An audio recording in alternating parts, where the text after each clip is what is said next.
The White House now directing reporters to President Trump's legal team after questions from special counsel Robert Mueller to the president were made public. The list of some 4 dozen questions focus on Russia and possible obstruction of justice. Mola Lenghi has the latest for us tonight from Washington.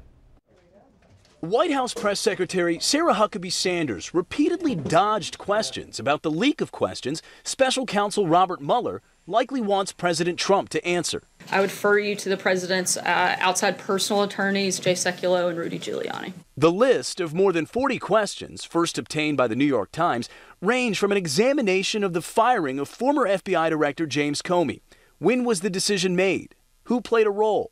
Investigators also want to know what the president knew about outreach by his campaign to Russia and about potential assistance to the campaign. I'm not going to get into the back and forth on matters involving the special counsel. Solomon Weisenberg, who questioned former President Bill Clinton in the late 1990s as Ken Starr's deputy independent counsel, suspects Mueller already knows the answers to some of the questions. Any normal white-collar client, his or her attorney would be jumping up and down on the desk insisting that they not go in for an interview. Earlier in the day, Mr. Trump suggested the special counsel didn't have much of a case, writing in part, "It would seem very hard to obstruct justice for a crime that never happened."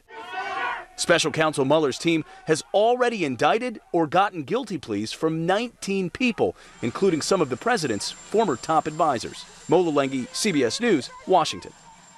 Now, it's still unclear whether President Trump will answer the special counsel's questions. Negotiations between the president's legal team and Mueller are ongoing.